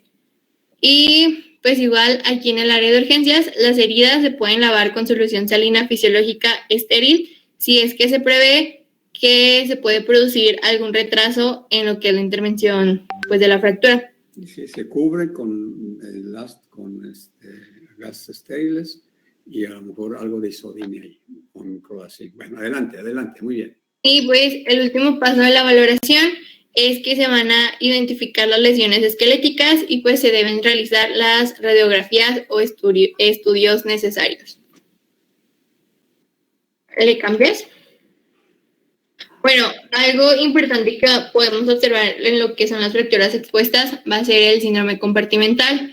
Este es una afección grave que implica aumento en la presión en un compartimento muscular. Puede llevar a lo que es un daño en nervios y músculos, al igual que problemas con el flujo sanguíneo. Bueno, la presencia de una fractura abierta no impide el desarrollo de un síndrome compartimental, especialmente en los traumatismos contusos graves y en las lesiones por aplastamiento. Aquí, las claves para el diagnóstico de este síndrome vienen siendo el dolor importante, la disminución de la sensibilidad, el dolor a la extensión pasiva de los dedos y a la tensión en el miembro. En todo caso de sospecha clínica o que el paciente esté inconsciente y que tenga una situación clínica apropiada, pues se deben monitorizar las presiones compartimentales. En dado caso que la presión compartimental sea mayor de 30 milímetros de mercurio, esto es que nos dice que es altamente sospechoso, y que haya una diferencia menor de 30 milímetros de mercurio respecto a la presión arterial diastólica, nos va a indicar la existencia de un síndrome compartimental y, por lo tanto, debemos realizar lo que es una fasciotomía urgente, que es lo que podemos observar ahí en imagen. Una fasciotomía es un procedimiento quirúrgico en el que se corta la fascia para aliviar la tensión o la presión. Y pues por último, los pulsos distales pueden estar presentes bastante tiempo después de la isquemia y la lesión muscular y nerviosa pues puede que sean irreversibles. Y pues ya seguiría mi compañero. El siguiente paso es el famoso esquema de Bolman, no olviden, el esquema de Bolman. Adelante. Bueno, ahora vamos a pasar a otra parte importante de lo que son las fracturas expuestas, que es la lesión vascular. Como sabemos, pues histológicamente las paredes de los vasos sanguíneos van a ser fuertes y resistentes y estas propiedades le van a permitir a las mismas pues ser susceptibles a determinados traumas sin que ocurran estructuralmente daños importantes. Sin embargo, pues estas van a ser más vulnerables en aquellos sitios donde están relativamente fijadas por lo que son los músculos o las fascias. Se sabe que una compresión externa puede llegar a complicarse con una trombosis distal al sitio de la oclusión inicial y por ello el compromiso vascular debe ser detectado y además resuelto de forma precoz. Desestimar su evolución pudiera también llegar a provocar una necrosis músculo-aponeurótica, es por esto su importancia. Y respecto a la lesión vascular, van a existir una serie de signos clínicos que pueden llegar a orientarnos o a predecir lo que son daños vasculares mayores. Estos signos van a ser la disminución o la ausencia del pulso periférico, la expansión de hematomas, la hipotensión inexplicable, la presencia de sangrado externo pulsátil y lo que son los daños neurológicos periféricos. Bueno, también en cuanto a esto hay que agregar que la afección del aporte sanguíneo al hueso va a ser uno de los factores locales que más puede llegar a influir en el proceso de cicatrización en una fractura. Y le hace la siguiente, por favor. Bueno, para esto es importante determinar lo que es el índice de tobillo-brazo para determinar si hay signos de afectación vascular. Este índice se va a obtener midiendo lo que es la presión diastólica en el tobillo y en el brazo, y se sabe que su índice normal es de menos de 0.9. Le das al siguiente, por favor. Bueno, además, la lesión arterial se va a clasificar teniendo en cuenta los siguientes patrones. Uno es el espasmo arterial traumático, el cual va a ser provocado por el mecanismo de producción o el desplazamiento de los extremos óseos en la fractura. Luego tenemos la contusión arterial con trombosis por una ruptura de la íntima. Después está la compresión, el desgarro o sección de la pared arterial, que va a determinar un déficit vascular distal con gangrena en la extremidad. Y por último tenemos lo que es el pseudoaneurisma.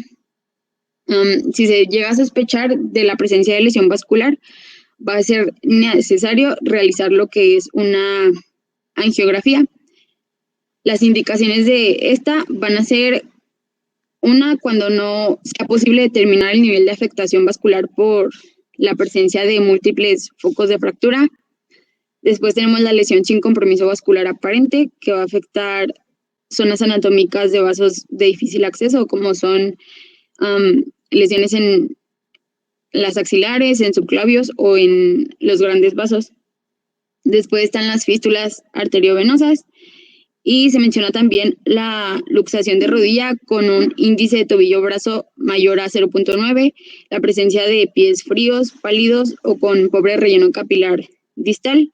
Y por último, la lesión de alta energía sobre una zona comprometida. Le das a la siguiente, por favor. Bueno, otro punto importante aquí va a ser la valoración por imagen. En la presencia de fracturas expuestas se van a obtener lo que son radiografías de los miembros en función de lo que es la sospecha clínica, el patrón de la lesión y los síntomas que presente el paciente. El estudio radiográfico va a ser importante para poder evaluar lo que es la gravedad del traumatismo y además para poder planificar cirugías. Por otro lado, también va a permitir descartar la presencia de posibles cuerpos extraños alojados dentro de la herida. Y se nos dice que esta debe realizarse con un examen detallado de lo que es la radiografía y siempre se deben incluir al menos 2 proyecciones, que son la anterior-posterior y la lateral.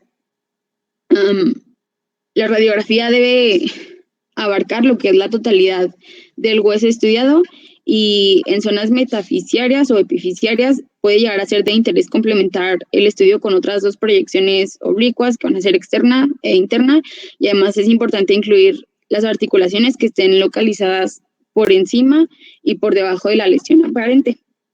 Si ya va a haber afectación intraarticular, también debe complementarse el estudio con lo que es una tomografía computarizada. Le hacen la siguiente, por favor. Y bueno, pues aquí en estas imágenes podemos observar lo que son las radiografías de 2 fracturas expuestas y cumplen pues con los requisitos de las proyecciones anteroposterior y lateral. Le hacen la siguiente, por favor. Bueno, ahora vamos a pasar a lo que es la clasificación de las fracturas abiertas de Gustillo y Anderson. Bueno, esta clasificación fue diseñada originalmente para poder clasificar las lesiones de las partes blandas que estaban asociadas a las fracturas diafisiarias abiertas de la tibia. Sin embargo, después esta clasificación se amplió a lo que son todas las fracturas abiertas y se sigue utilizando actualmente. Aunque la clasificación, o mejor dicho, la descripción, va a incluir el tamaño de la herida cutánea, llega a tener más importancia lo que es la lesión de las partes blandas subcutáneas, ya que esta va a estar directamente relacionada con lo que es la energía que fue aplicada al miembro. Y pues esta clasificación además va a ser útil porque permite la descripción de la lesión. Entonces, pues tenemos la clasificación tipo 1, en la cual se incluyen heridas de menos de 1 centímetro y con un grado de contaminación limpio. El daño a las paredes blandas es mínimo y existe mínima contusión muscular. Puede llegar a ser una fractura simple transversa o una oblicua corta, y pues el daño óseo va a ser simple, mínimo o con conminución pues mínima. Luego tenemos la clasificación tipo 2. Aquí se van a incluir heridas con un tamaño de desde 1 hasta los 10 centímetros. El grado de contaminación es moderado. El daño a partes blandas también va a ser moderado, pero aquí ya puede existir algún daño muscular, y el daño óseo puede ser una conminución moderada. Aquí se incluyen fracturas simples transversas u oblicuas cortas con una conminución mínima. Luego están las heridas tipo 3. Aquí pues en general las tipo 3 son lesiones con amplio daño a las partes blandas. Se incluye la musculatura, la piel y las estructuras neurovasculares. Generalmente son producidas en traumatismos de alta energía con un importante componente de aplastamiento, y pues aquí se dividen en 3 tipos, que son la 3A, la 3B y la 3C. En la 3A vamos a tener que la herida pues va a ser mayor de 10 centímetros, igual que en la B y en la C, pero aquí el grado de contaminación va a ser severo. Hay un daño a partes blandas con aplastamiento igualmente severo, pero las partes blandas permiten lo que es la cobertura ósea. Hay una conminución de moderada a severa, y luego pasamos a la tipo 3B. Esta igualmente es mayor de 10 centímetros con un grado de contaminación severo, y aquí vamos a tener lo que es la pérdida extensa de partes blandas, que no permite la cobertura ósea.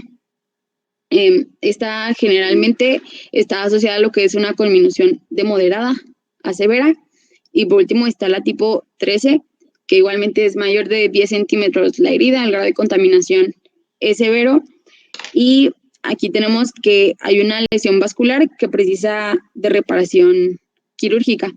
El daño óseo va a ser una conminución igualmente de moderada a severa, y pues aquí a la derecha pues vemos imágenes de lo que son las heridas. Y pues en la parte inferior tenemos el valor predictivo de la clasificación de fracturas abiertas. Este nos habla de la tasa de infección o el porcentaje de infección que va a haber en cada tipo de herida y el tiempo medio de consolidación. En la tipo 1 vamos a tener que su tasa de infección suele ser del 0% y el tiempo medio hasta la consolidación es de 20 semanas. En la tipo 2, el porcentaje de infección va a ser del 3% de los pacientes con 23 semanas hasta conseguir lo que es la consolidación. En la tipo 3A encontramos que la tasa de infección es de un 17% y el tiempo hasta la consolidación suele ser de 30 semanas. Y por último, la 3B, la tasa de infección es del 26% con un tiempo de consolidación de 41 semanas. Y pues la 13 pues va a aumentar en lo que es el porcentaje de infección y las semanas de consolidación. ¿Le das a la siguiente, por favor? Permítame un momentito. Regrésala, por favor. Miren, esto no viene en los libros. Es un grupo que yo hice, que yo agregué a la de Justilo. Entonces, yo le pongo el nombre de fracturas expuestas especiales. Las fracturas expuestas especiales. ¿Cuáles son esas? Esas son fracturas expuestas especiales, son por proyectil de arma de fuego, esa sería una, y la otra, las agrícolas, ¿sí? Porque no es una fractura expuesta a grado 1 en su casa o que sea allá donde hay vacas, donde hay burros, donde hay caballos, donde hay estiércol, en un área de aguas negras, ¿de acuerdo? Entonces, ese yo le agregaría las especiales, y especiales son esas, las por proyectil arma de fuego, y ahorita les voy a poner un caso clínico, y también las agrícolas, ¿de acuerdo? Adelante, adelante. Muy bien, ahora sigo yo. También, además de la clasificación de Gustilo y Anderson, tenemos la otra que se llama de Sherme. Esta está disponible para fracturas tanto como cerradas y abiertas, pero pues lo que nos compete a nosotros ahorita es para fracturas abiertas. Aquí, en el grado 1, las características de la fractura va a ser una pequeña herida punzante, va a ser sin o con muy poca contaminación. También puede ser sin o con muy poca contusión, muy ligera. Y el mecanismo de la fractura va a ser de baja energía. Aquí usualmente son las fracturas bifragmentarias, simples. Y algunas veces se presentan en multifragmentarias, pero son más raras. En el grado 2 hay también una pequeña herida, pero un poco más grande que la del grado 1 en comparación. Aquí se va a ver contusión de piel y de partes blandas. Ya se va a encontrar una contaminación moderada y el mecanismo de fractura pues va a ser variable, va a ser entre baja energía y moderada energía. Aquí ya se puede empezar a pensar en un síndrome compartimental y pues está inminente su tratamiento. Aquí las fracturas son usualmente multifragmentarias, pero también se pueden encontrar con minutas. Los últimos 2 grados sería el grado 3. Aquí ya es una herida grande. Se encuentra contusión de piel y de partes blandas más extensa, contaminación importante. Ya se va a presentar una falta moderada de periósteo. Y aquí ya es síndrome compartimental obvio. Ya hay signos, todos los signos los presentan. Y ya se va a presentar también una lesión arterial o nerviosa. Aquí, pues, la mayoría son con minutas, o pues más bien casi todas son con minutas, las fracturas en este grado. Finalmente, en el grado 4, ya es una herida extensa. Por lo mismo, va a haber una contaminación intensa, ya es un síndrome compartimental obvio, va a haber isquemia completa e incluso se puede presentar una amputación incompleta o completa. Y ya pues eso se va a tratar dependiendo del tipo de fractura en cirugía. Aquí todas también van a ser con minutas.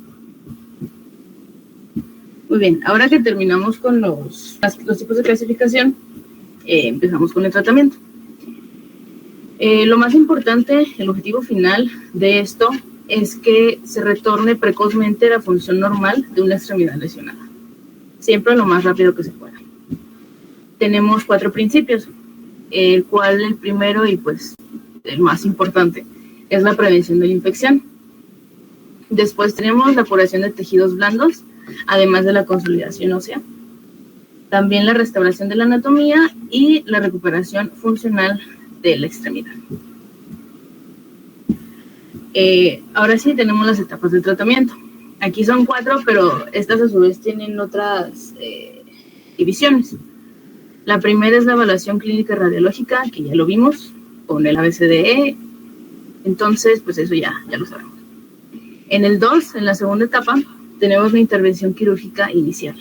Aquí se va a dar una valoración definitiva, un desbridamiento sistematizado de la herida, que vamos a ver más adelante, y la estabilización de la fractura. En la tercera etapa tendremos las intervenciones secundarias, que aquí va a ser la reconstrucción de piel y tejidos blandos, además de la reconstrucción ósea. Y ya finalmente, que pues es lo que más toma tiempo, la rehabilitación para recuperar la función. Muy bien. Ahora, primero la evaluación clínica y radiológica. Ya vimos que hay que buscar la reanimación de funciones vitales, tratar la hemorragia con compresión directa y valorar la lesión lo más superficial que se pueda. En la limpieza de la herida, aquí solamente se va a extraer cuerpos extraños voluminosos y se va a lavar con al menos 1 litro de solución fisiológica solamente si la herida está contaminada o hay retraso de 24 horas para el tratamiento quirúrgico. Después de esto, se va a finalizar colocando un apósito estéril, a veces con isodine, como lo mencionó el doctor, y no se va a volver a retirar el apósito. Se va a descubrir solamente hasta la cirugía. Algo importantísimo, no lavar, desbridar ni explorar la herida en el área de urgencias, si es que se va a realizar una intervención quirúrgica inmediata. No hay que moverle nada. Y en ausencia de una lesión que compromete el miembro, ya sea compromiso vascular o síndrome compartimental, como lo vimos, el tratamiento de las fracturas abiertas puede atrasarse hasta 24 horas. Ahora, la aplicación, el otro paso del tratamiento es la aplicación de antibióticos parenterales. Hay otra clasificación que es en fracturas tipo 1 y 2. Aquí se van a dar cefalosporinas de primera generación. Ya si pasa a fracturas tipo 3, se va a añadir un aminoglucósido. Y algo muy importante, que si es lesiones en granjas, se añade penicilina y un aminoglucósido. Ahorita en la siguiente diapositiva les explico las dosis y las... A ver, permítame, por favor. Sí. A ver, vamos a ver, Campos Medina. A ver, dime, ¿qué tiempo debe de pasar para que una fractura expuesta esté infectada o contaminada? Es importante, porque no me han presentado eso. A ver, Campos. ¿Me puede repetir la pregunta, por favor? A las 24 horas, no, eso no está bien, A ver, Campos. ¿Me puede repetir la pregunta, por favor? Una fractura expuesta, ¿en qué tiempo está infectada o contaminada? De 20 a 40 minutos. ¿Qué pasa? Ya, pues empieza a estar expuesto y empezar la contaminación en la zona, perdón. Sí. ¿Y la infectada? Infectada, y después de 6 horas ya se considera como infectada. Esto es importante, Quirino. Mira, regresa a la anterior, por favor. Regresa a la anterior. En ausencia de una lesión que comprometa el miembro vascular, síndrome compartimental, el tratamiento de las fracturas abiertas pueden retrasarse hasta 24 horas. No, por favor. Doctor, aquí se refiere a tratamiento quirúrgico. Se va a tener que aplicar el quirúrgico. Sí. Una fractura expuesta es una urgencia. Entonces, sí. Esto no. Una fractura expuesta es un tratamiento quirúrgico por el concepto, por eso es importante que ustedes expongan, ¿verdad? Y que realmente donde ustedes tomaron la información, pues no dudo que es de libros o revistas, etcétera. Pero este concepto, no, porque hay el concepto de lo que es una fractura expuesta, infectada y contaminada. Y son 6 horas. Entonces, una fractura expuesta es una urgencia y debe de atenderse de inmediato, ¿sí? Aunque sea grado 1, debe de lavarse, debe de antibióticos, etcétera, ¿de acuerdo? Es una urgencia. Entonces, por favor, los grupos que tengan ese concepto de las 6 horas, ¿sí? Las 6 horas, una fractura expuesta es una urgencia, ¿sí? Y debe ser lavado quirúrgico. Ya En el tratamiento, obviamente, ahorita te va a decir su compañera, antibióticos, lavado, todo. En el tratamiento ya definitivo, ya el ortopedista va a hacer una evaluación.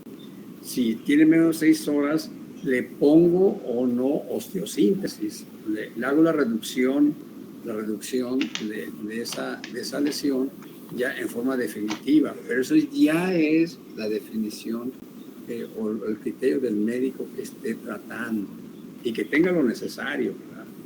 Porque a veces, desgraciadamente, son en la madrugada y en un hospital X y no tenemos lo necesario, el instrumental, el material necesario, no tiene necesario. Bueno, se le hace lavado quirúrgico, se pone sus férulas, etcétera, se inmoviliza y nada más. ¿De acuerdo?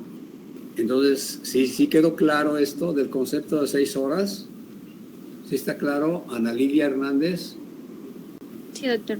Ana Lilia, 6 horas, olvídense que 24 horas, no, para nada, ¿sí?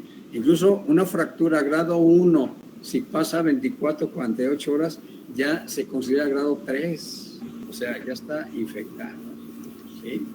Entonces, esto es importante, es importante que tengan ese concepto, pero es un concepto internacional, no lo estoy inventando yo, sino que realmente es algo que se maneja internacionalmente. ¿De acuerdo? Adelante, grupo. Adelante. Ahora sí, con el tratamiento de antibióticos. Bueno, ya lo mencioné, fracturas tipo 1 y 2, cefalosporinas de primera generación. En tipo 3 se añade un aminoglucósido y en lesiones de granja se añade penicilina y un aminoglucósido. Aplicación de antibióticos es rápida, lo ingresan al paciente y es rápida la aplicación de antibióticos. Y además de esto, también se va a realizar una reducción provisional de la fractura. Aquí se puede colocar una férula, una ortesis o una tracción. Aquí no deben de retirarse los fragmentos óseos en el área de urgencias. Aunque se vean que se pueden retirar fácilmente, no hay que retirarlos. Y aquí vienen las indicaciones para antibióticos. Vamos a utilizar la clasificación de Gustilo porque es la que más se usa. En Gustilo 1 y 2 se va a dar cefazolina o cefalotina, 1 gramo, cuando el paciente va a entrar a cirugía, y luego cefazolina 1 gramo cada 8 horas o cefalotina 1 gramo cada 6 horas. Esto es por 24 horas. Ya si presenta el paciente una alergia a los betalactámicos, se va a proporcionar clindamicina 600 miligramos y luego 600 miligramos cada 8 horas durante también 24 horas. Ya pasando a la clasificación de Gustilo 3A, aquí se va a dar cefazolina 1 gramo o cefalotina 1 gramo más gentamicina 1.5 miligramos por kilogramo y luego cefazolina 1 gramo cada 8 horas o también cefalotina 1 gramo cada 6 horas. Y además, ahora se le va a agregar la gentamicina, que es 3 miligramos por kilogramo por día en una dosis única, durante un día también. Si presenta alergia a los betalactámicos, va a ser las mismas indicaciones que en el anterior, pero ahora se va a agregar gentamicina, 3 miligramos por kilogramo por día, o ciprofloxacina, 400 miligramos cada 12 horas, igual durante un día. Y ya con las más, con la clasificación de 3B y 3C, con las más graves, se va a dar cefazolina 1 gramo o cefalotina 1 gramo más ciprofloxacina o gentamicina. Aquí se va a dar en la preinducción anestésica ciprofloxacina 400 miligramos o gentamicina, 1.5 miligramos por kilogramo.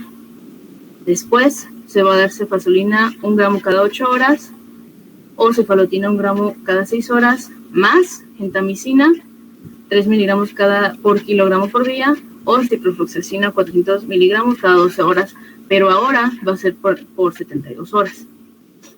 Si hay una alergia a los betalactámicos, se va a dar como en los anteriores, y se va a agregar clindamicina, 600 miligramos cada 8 horas, más ciprofloxacina 400 miligramos cada 12 horas, o gentamicina 3 miligramos por kilogramo por día, igualmente por 72 horas.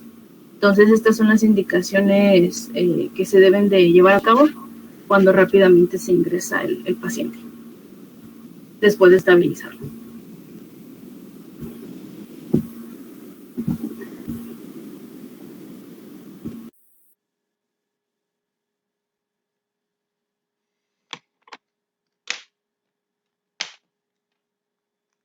Bueno, continuando con el tratamiento quirúrgico, yo les voy a hablar del lavado y el desbridamiento. Bueno, el desbridamiento es la remoción del material extraño, de tejido necrótico y desvitalizado de la herida.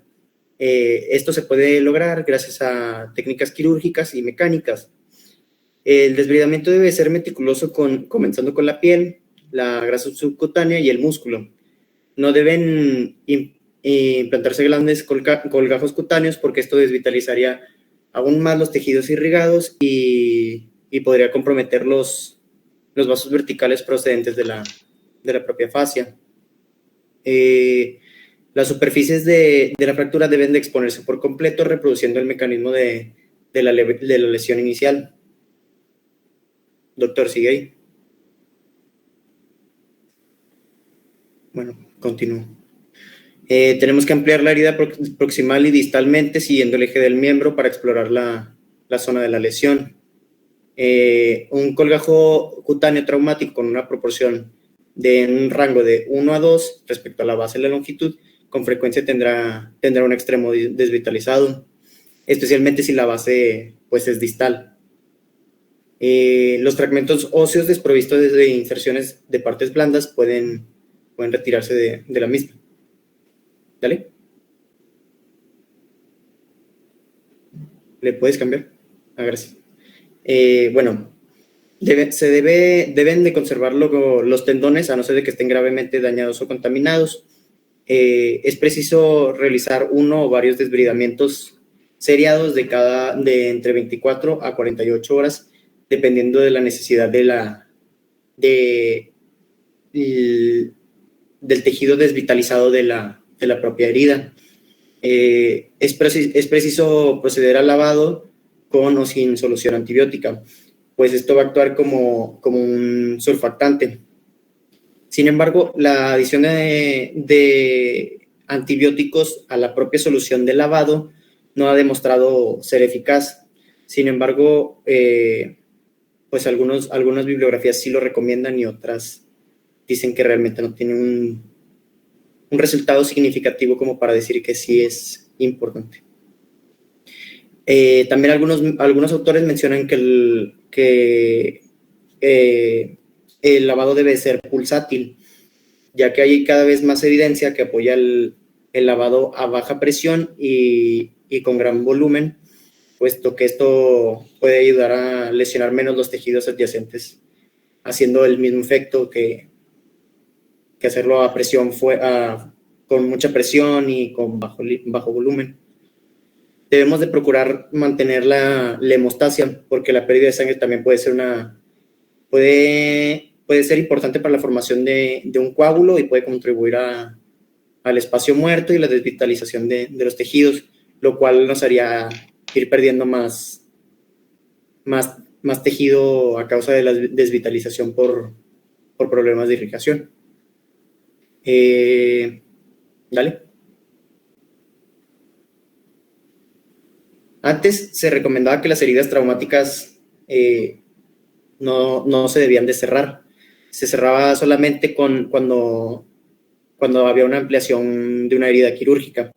Ya más recientemente, en la mayoría de los centros se recomienda cerrar la herida tras debridarla y colocar un sistema VAC, un sistema de vacío que se llama Vacuum Assisted Closure, que es como podemos observar en la imagen, y de ahí ya nomás vigilamos minuciosamente la aparición de signos y síntomas de sepsis. Si la herida Cueto, permítame. Ajá. ¿Cuántos faltan? Ya solo falto yo, doctor. ¿Perdón? Ya solo falto yo. Bueno, mira, vamos a dejarlo para la próxima clase, ¿sí? Próxima clase. Nada más para cerrar, les voy a poner un ejemplo de un caso clínico. un paciente masculino de 65 años de edad que iba por la Morelos, en Torreón. Eran como las 5 o 6 de la mañana. Entonces, se subió un carro, el camellón, tumbó una palmera y le llegó a la pierna y le hizo una fractura expuesta grado 3C. Cuando a mí me llegó en la madrugada, me llegó como a las 6:30 de la mañana, me llegó nada más, tenía ruptura de todo, de vasos, de arterias, todo, nada más tenía un hilito que era el ciático popliteo externo. Ese paciente de inmediato lo manipulé ahí, le puse una férula, etc. Vámonos a quirófano, urgente, ¿sí? Este paciente era hipertenso y había tenido un infarto previamente. En el momento de que lo pasamos del transfer hacia quirófano, un paro cardiorrespiratorio y falleció, ¿sí? O sea, no hubo más.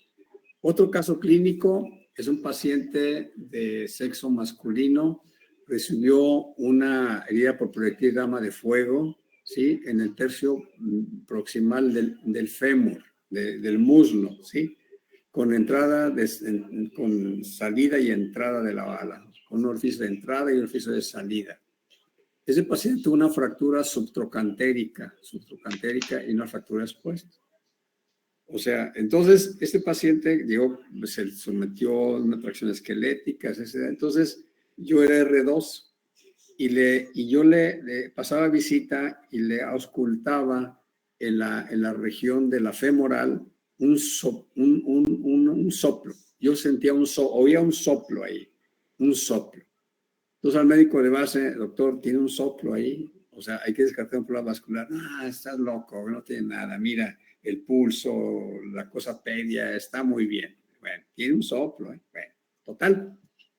Lo metimos a quirófano. Aquí hay el concepto, ahorita vamos a ver, de que cuando una fractura es puesta, debe de pasar por lo menos 8 a 10 días, primero antibióticos. Y yo lo que hago cuando es una fractura muy expuesta, le pongo hasta 3 antibióticos. Todo lo que dijo Quirino es cierto.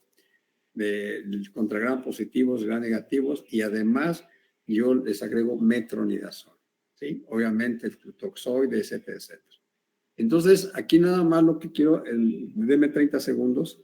Este paciente lo metimos a quirófano. Cuando llegamos a quirófano, todo bien, lavado y todo eso.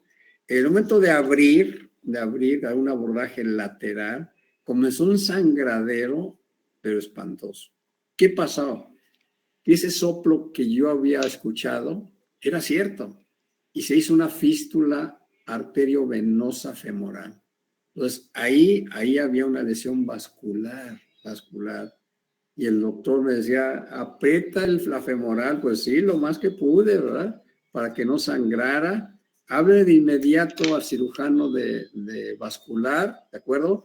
Le pusimos una placa rápido, le hicimos ahí lo que pudimos y se lo dejamos al angiólogo. Tardó como 7 horas porque le hizo reparación, le hizo injerto, pero este paciente no perdió la pierna, no perdió la extremidad, ¿de acuerdo? Bueno, rápidamente nada más, ¿qué aprendiste hasta ahorita, Israel Muñoz? Sí, doctor.